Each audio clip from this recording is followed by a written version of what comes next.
സംസ്ഥാന സ്കൂൾ കായികമേള അതിന്റെ 67ാമത്തെ അധ്യായത്തിൽ എത്തി നിൽക്കുമ്പോൾ ഇത്തവണ കഴിഞ്ഞ തവണത്തെ പോലെ തന്നെ ഇത്തവണയും UAE കേരള സിലബസിൽ പഠിക്കുന്ന കുട്ടികൾ അവർ ഇത്തവണയും കായിക മത്സരങ്ങളിൽ പങ്കെടുക്കുന്നുണ്ട്. അവർക്ക് സ്വീകരണം നൽകുന്നു. ഇപ്പോൾ നമ്മൾ ഇവർക്ക് സ്വീകരണം നൽകുന്ന ചടങ്ങിനൊപ്പം ഒപ്പം തന്നെ ബഹുമാനപ്പെട്ട വിദ്യാഭ്യാസ വകുപ്പ് മന്ത്രി വി ശിവൻകുട്ടി അവർക്കൊപ്പം ഭക്ഷണം കഴിക്കുകയൊക്കെ ചെയ്യുന്നു. അദ്ദേഹം അല്പസമയം മുൻപാണ് ഈ കുട്ടികൾക്ക് സ്വീകരണം നൽകി ഇവിടെ നിന്നും പോയത്. ഇത്തവണ 35 കുട്ടികളാണ് UAE നിന്നും സ്കൂൾ മീറ്റിൽ പങ്കെടുക്കാൻ എത്തുന്നത്. അതിൽ ഇത്തവണ ആദ്യമായി 12 പെൺകുട്ടികൾ. കഴിഞ്ഞ തവണ ആൺകുട്ടികൾ മാത്രമായിരുന്നു പങ്കെടുത്തിരുന്നത്. ഇത്തവണ 12 പെൺകുട്ടികൾ കൂടി എത്തുന്നു. ഏതായാലും പൊതുവിദ്യാഭ്യാസ വകുപ്പ് ഡയറക്ടർ NSK ഉമേഷ് നമ്മളോടൊപ്പം ചേരുന്നുണ്ട്. സാർ, കഴിഞ്ഞ തവണ ആദ്യമായിട്ട് ഇവർക്ക് ഇത്തരത്തിലൊരു അവസരം ഗൾഫിൽ നിന്നുള്ള കുട്ടികൾക്ക് ലഭിച്ചു. ഇത്തവണ കൂടുതൽ കുട്ടികൾ എത്തുന്നു, തന്നെ പെൺകുട്ടികൾ കൂടി എത്തുന്നു. എന്തൊക്കെ സൗകര്യങ്ങളാണ് അവർക്ക് നൽകുന്നത്? ഇല്ല, നമ്മൾ 35 കുട്ടികളാണ് എത്തിയിട്ടുള്ളത്. സോ അവർക്ക് വേണ്ടി സ്റ്റേ, ഹോട്ടൽ, ഇപ്പോൾ മിനിസ്റ്റർ തന്നെ അവരോട് ഒരു ബ്രേക്ക്ഫാസ്റ്റ് ഒന്ന് പ്ലാൻ ചെയ്ത് അവരോട് ഇൻട്രാക്റ്റും ചെയ്തു.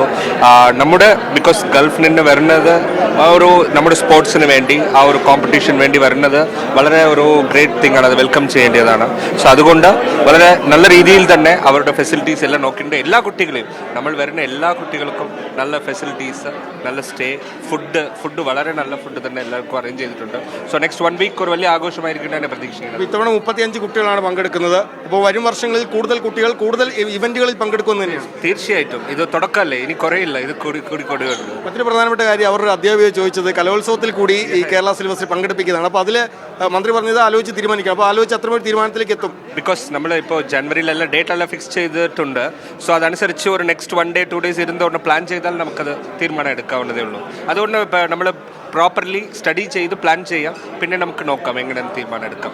Thank you sir. ഏതായാലും ഈ ഗൾഫിൽ നിന്നെത്തിയ കുട്ടികളുടെ ഒരു അധ്യാപിക കൂടി നമുക്ക് ടീച്ചറുണ്ട്. ടീച്ചറെ, ഇപ്പം 35 കുട്ടികളാണ് എത്തിയിരിക്കുന്നത്. അപ്പോൾ ഏതൊക്കെ ഇവന്റുകളിലാണ് ഇവർ മത്സരിക്കുന്നത്? Boys badminton, basketball, football, athletics, girls shot put. അപ്പം ഇത്തവണ ആദ്യമായിട്ടാണ് പെൺകുട്ടികൾ കൂടി കായികമേളയ്ക്ക് പങ്കെടുക്കുന്നത്. അപ്പോൾ അവരുടെ ഒരു പ്രതീക്ഷകൾ എന്തൊക്കെയാണ്? വിന്നാവണമെന്ന് ആഗ്രഹമുണ്ട്.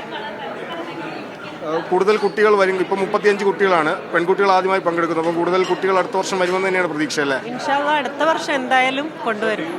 മാത്രമല്ല, ടീച്ചറാണ് മന്ത്രിയുടെ ഒരു കാര്യം ചോദിച്ചത്, അതായത് കലോത്സവത്തിന് കൂടി പങ്കെടുക്കണം. അപ്പോൾ അത്രമൊരു ആഗ്രഹങ്ങൾ കുട്ടികൾ അവിടെ പ്രകടിപ്പിക്കാറുണ്ടോ? പ്രത്യേകിച്ച് ഉണ്ട്, കാരണം പാട്ട് പാടാൻ കഴിവുള്ള ഒരുപാട് കുട്ടികളുണ്ട്.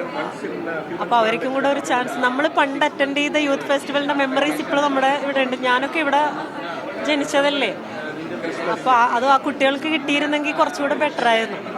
ഏതായാലും നന്ദി. നിങ്ങളുടെ ആഗ്രഹം പോലെ തന്നെ കലോത്സവത്തിൽ പങ്കെടുക്കാൻ പറ്റട്ടെ. അപ്പോൾ നമുക്ക് ഈ കുട്ടികളുടെ കൂടി ചില പ്രതികരണങ്ങൾ ചോദിക്കേണ്ടതുണ്ട്. നിരവധി കുട്ടികൾ ഇവിടെ ഭക്ഷണം കഴിക്കുന്നുണ്ട്. മോനെ, ഏതൊക്കെ ഇനത്തിലാണ് പങ്കെടുക്കുന്നത്? ഫുട്ബോൾ മാത്രം. ആദ്യമായിട്ടാണോ? അത് കഴിഞ്ഞ വർഷം വന്നു. അപ്പോൾ ഇത്തവണ കിരീടം നേടുക എന്ന ലക്ഷ്യം തന്നെയാണ്. ഇൻഷാ അല്ലാഹ് എടുക്കണം, എടുത്തിട്ടേ പോകാൻ പറ്റും. എത്ര പേരാണ്? എല്ലാവരും ഒരേ സ്കൂളിൽ നിന്നുള്ളവരാണോ? അല്ലല്ല, 6 സ്കൂളിൽ നിന്നുള്ള കുട്ടികളാണ്. ഫുട്ബോൾ ടീമിലും 6 സ്കൂളിലെ കുട്ടികളുണ്ട്. ഉണ്ട്, എല്ലാവരും ഉണ്ട്. എങ്ങനെ, പേരൊക്കെ എങ്ങനെയാ? എൻ്റെ പേര് റൈഹാൻ. ഏത് സ്കൂളിലാണ് പഠിക്കുന്നത്? ഞാൻ ഗൾഫ് മോഡൽ സ്കൂളിൽ. എൻ്റെ പേര് Shan, NI model school, Dubai. അപ്പം എല്ലാവരും ഇത്തവണ കപ്പടിക്കുമെന്ന പ്രതീക്ഷ തന്നെയാണ്. ഇത്തവണ ആദ്യമായാണ് ഈ പെൺകുട്ടികൾ എത്തുന്നത്. പെൺകുട്ടികൾ കഴിഞ്ഞ തവണ പങ്കെടുത്തിരുന്നില്ല, ഇത്തവണ പെൺകുട്ടികൾ കൂടി പങ്കെടുക്കുന്നുണ്ട്. അപ്പോൾ നമുക്ക് അവരുടെ കൂടെ ഒരു പ്രതികരണം എടുക്കാമെന്ന് തോന്നുന്നു. ഇത്തവണ ആദ്യമായിട്ടാണ് പെൺകുട്ടികൾ ഈ മീറ്റിലേക്ക് വരുന്നത്. അപ്പം മത്സരിക്കുകയല്ലേ? ഏതൊക്കെ ഇനത്തിലാണ് മത്സരിക്കുന്നത്? ഷോർട്ട് പുട്ട് ഉണ്ട്, ട്രാക്ക് ഇവൻസ് ഉണ്ട്.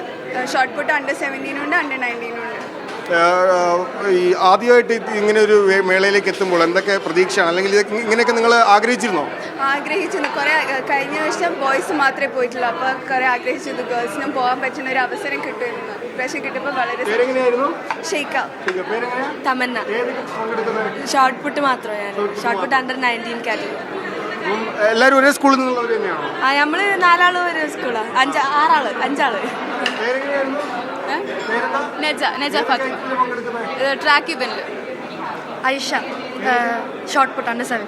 അപ്പോൾ അങ്ങനെ ഇത്തവണ ആദ്യമായി ഈ 12 പെൺകുട്ടികളാണ് സംസ്ഥാന കായികമേളയിൽ പങ്കെടുക്കുന്നത്. ഈ 67ാമത് സംസ്ഥാന കായികമേളയിൽ ഗൾഫിൽ നിന്നുള്ള 35 കുട്ടികൾ പങ്കെടുക്കുന്നു. അതിൽ 12 പേർ പെൺകുട്ടികളാണ്. വലിയ സന്തോഷത്തിലാണ് അവർ, വലിയ പ്രതീക്ഷയിലാണ്. പ്രത്യേകിച്ച് ആദ്യമായാണ് പെൺകുട്ടികൾ ഇത്തരത്തിൽ മത്സരത്തിൽ പങ്കെടുക്കുന്നത്. അപ്പോൾ അതിൻ്റെ ഒരു സന്തോഷം അവർക്കുണ്ട്, അല്ലെങ്കിൽ ഒരു ആകാംക്ഷയൊക്കെ അവർക്കുണ്ട്.